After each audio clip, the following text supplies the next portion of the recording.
નમસ્કાર દર્શક મિત્રો, આપની સાથે હું પાર્થ વેલાણી.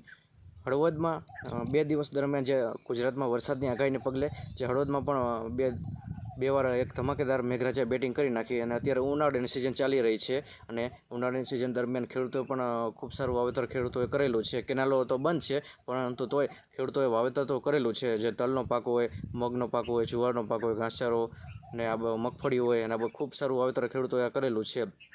ત્યારે આ સિઝન દરમિયાન ઘણા બધા ખેડૂતોએ પાક કાપી નાખ્યો હતો. ઘણાને ખેતરમાં જે લણણી કરવાની બાકી હતી. તો આ સિઝન દરમિયાન ઘણા બધા ખેડૂતોને જે હળવદના બહુ મોટું નુકસાન થયું છે.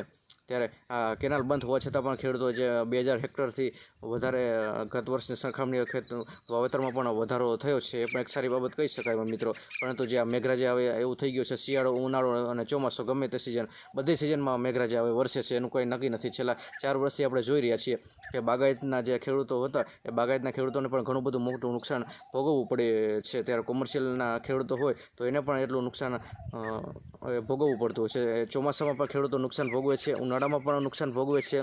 ખેડૂતોને હંમેશા એ નુકસાન ભોગવવાનો વારો જ આવતો હોય છે મિત્રો. ને વેપારીઓ હોય તો એને તો કાંઈ વાંધો નથી આવતો. એને તો ક્યાંક કોઈક એનો ગાડીઓ કરી જાય, ફૂલેકું ફેરવી જાય ત્યારે એનું નુકસાન થતું હોય. તો વેપારીઓને એની સરખામણીમાં બહુ સારું હોય છે. પણ ખેડૂતોને કાળી મજૂરી કરવાની, વાવેતરથી માંડી અને કેટલા ખર્ચાઓ કરવાના અને ત્યાર પછી પાક આવે તો આવે, ના આવે તો પછી ગયું. તો આવડું બધું મોટું નુકસાન જે ખેડૂતો જ ભોગવી શકતો હોય છે. બાકી બીજા કોઈની તાકાત નથી. એ જગતના કિસાન કહેવાય, અન્નદાતા કહેવાય.